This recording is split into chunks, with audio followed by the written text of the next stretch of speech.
Hey, salut tout le monde, j'espère que vous allez bien.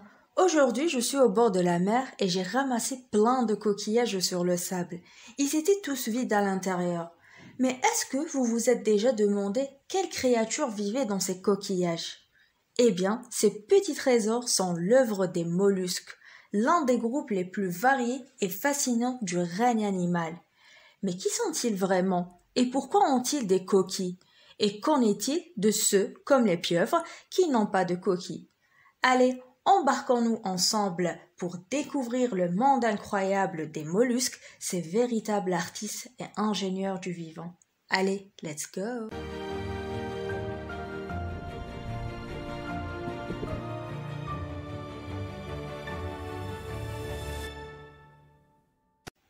Les mollusques, ce sont des invertébrés appartenant au groupe des métazoaires triploblastiques célomates, c'est-à-dire ce sont des animaux multicellulaires avec 3 couches embryonnaires et une cavité corporelle interne bien définie.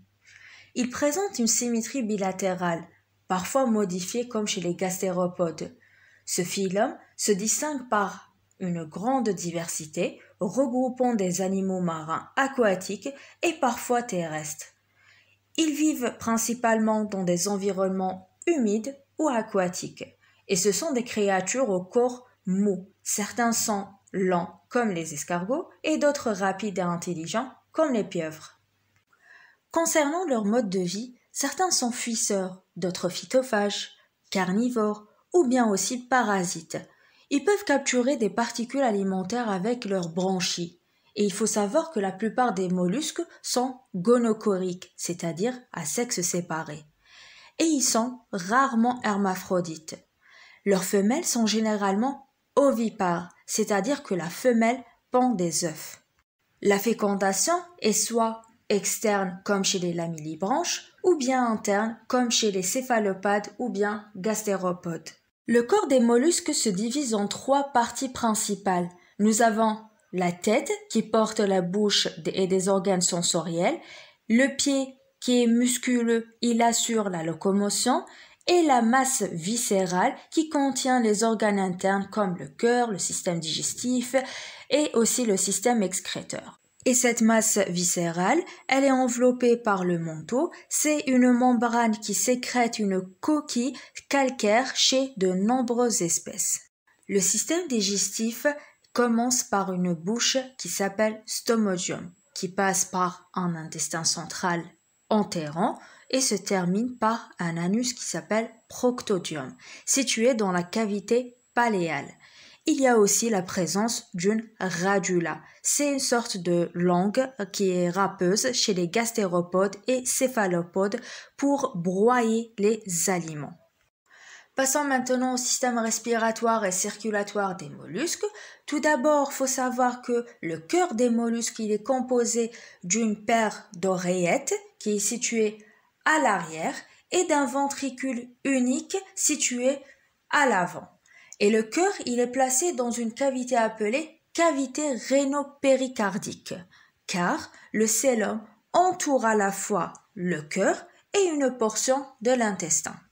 Tout d'abord, pour leur système respiratoire, les mollusques respirent grâce à des branchies ciliées appelées cténidies, qui sont situées dans la cavité paléale, une poche qui est formée par le manteau, et l'oxygène est absorbé par le sang au niveau des cténidies.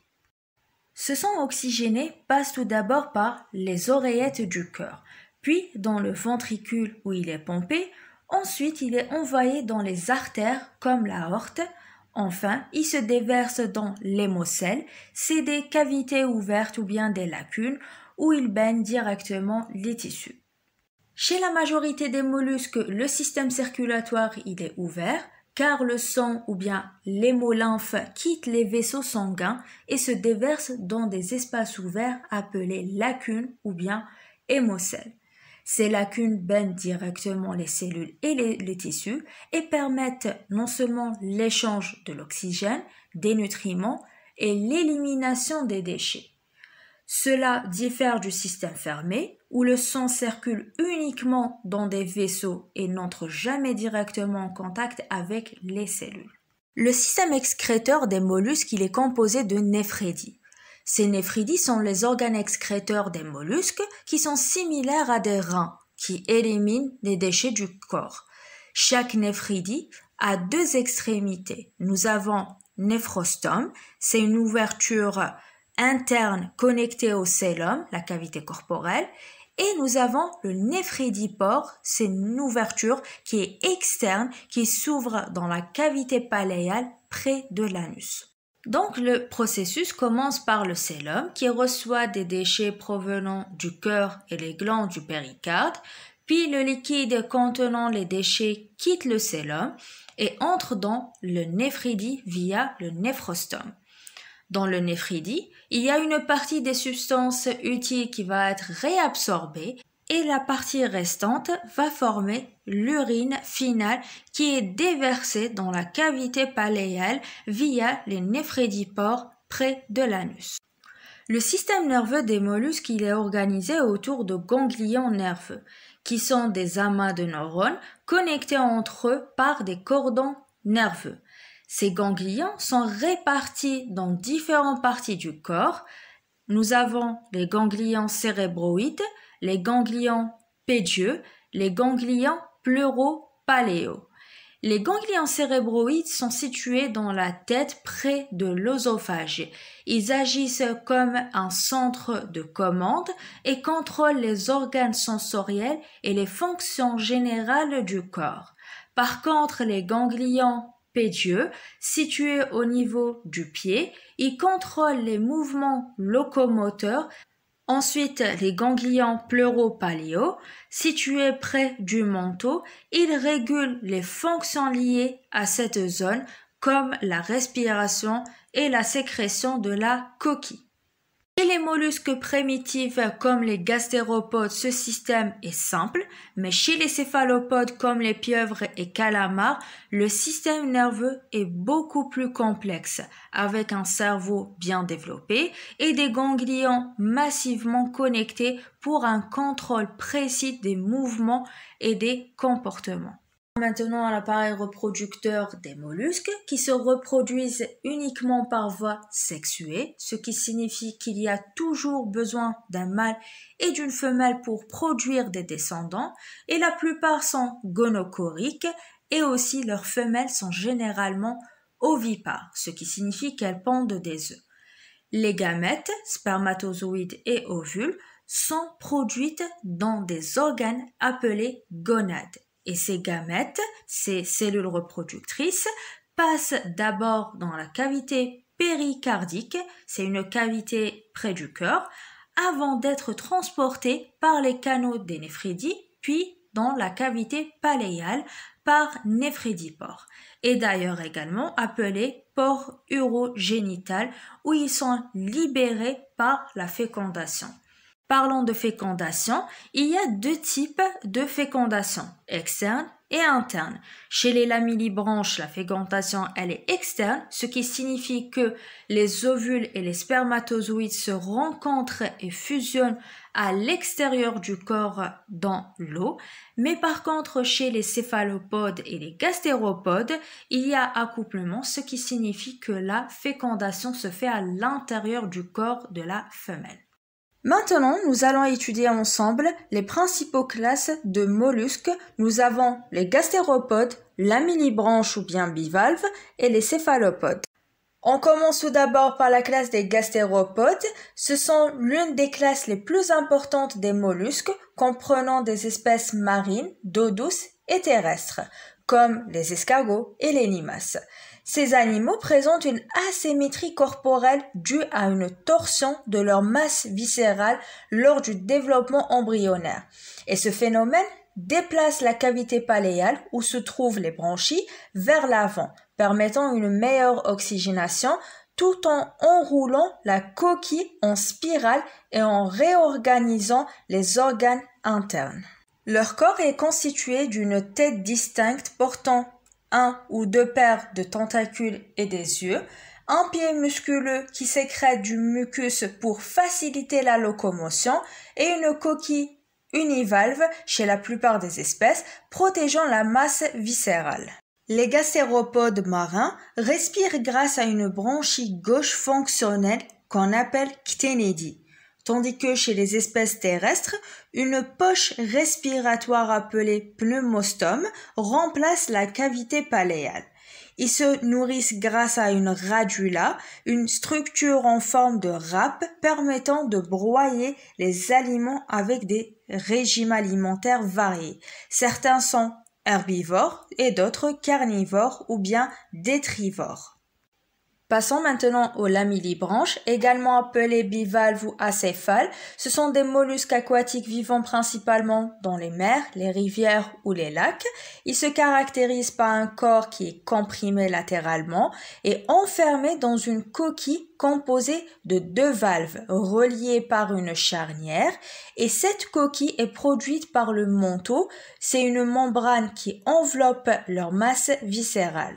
Ils sont aussi appelés acéphales car ils n'ont pas de tête bien définie comme d'autres animaux. Cela signifie qu'ils ne possèdent pas une zone spécifique regroupant la bouche et les organes sensoriels. Et leur pied est en forme de hache et une partie importante de leur corps. Ce pied leur permet de creuser dans le sable ou la vase pour se protéger ou se déplacer. Cependant, chez certaines espèces adultes qui restent fixées, comme les moules et les huîtres, ce pied disparaît puisqu'il devient inutile. Ces mollusques respirent et se nourrissent grâce à leurs branchies lamellaires. Ces branchies ont de petits cils qui battent pour faire circuler l'eau autour d'elles. Ce courant d'eau leur permet de absorber l'oxygène pour respirer et aussi attraper de petites particules alimentaires présentes dans l'eau. Et certaines espèces possèdent aussi des siphons, des tubes qui facilitent l'entrée et la sortie de l'eau, surtout chez les espèces qui vivent enfuies dans le sol. Le système digestif des bivalves est très simple. Il possède la bouche qui est entourée de structures appelées palpes labiaux, qui dirigent les aliments vers un œsophage court, puis un estomac en forme de sac. Contrairement à d'autres mollusques qui n'ont pas de radula ni de glandes salivaires. Et voilà, enfin, on passe à la classe des céphalopodes. Ce sont les mollusques les plus évolués, regroupant des animaux marins fascinants comme les pieuvres et les calamars. Ils se distinguent par leur symétrie bilatérale, leur grande intelligence et leur capacité à interagir activement avec leur environnement est fascinante. Les céphalopodes possèdent une tête bien développée équipée de 2 grands yeux latéraux très performants, capables de former des images précises, et autour de la bouche se trouve une couronne de tentacules ou de bras et des structures modifiées issues de leurs pieds utilisées pour capturer des proies et de se défendre. Leur masse viscérale contenant les organes internes est protégée par le manteau, et aussi la coquille peut être soit externe comme chez les nautiles, interne comme chez les calamars, absente comme chez les pieuvres. Et leurs organes sont regroupés dans une cavité paléale située sur la face ventrale, qui joue un rôle clé dans la respiration et l'excrétion. Parlons maintenant brièvement de leur anatomie interne. Ils possèdent un cœlome qui est divisé en 4 cavités principales, une génitale, une péricardique et 2 cavités rénales. Concernant leur appareil digestif, ils possèdent une bouche qui est équipée d'un bec corné et d'une radula permettant de déchiqueter les proies. Et le tube digestif est en forme de U et adapté à leur régime carnivore. Concernant leur appareil circulatoire, il est clos. C'est une caractéristique qui est rare chez les mollusques, ce qui leur permet une circulation rapide et efficace de l'oxygène et des nutriments. Concernant l'appareil respiratoire, il respire grâce à 2 branchies bipectinées qui sont situées à l'arrière de la cavité paléale qui assurent une absorption efficace de l'oxygène. Et enfin, concernant leur système nerveux, le cerveau des céphalopodes est formé de ganglions nerveux concentrés et protégés par un crâne cartilagineux. Leurs yeux sont complexes et dotés d'un cristalline, offrant une vision nette et précise comparable à celle des vertébrés. Voilà, notre vidéo se termine ici. J'espère que ça vous a plu et n'oubliez pas de vous abonner, liker et commenter. À la prochaine dans une nouvelle vidéo. Ciao!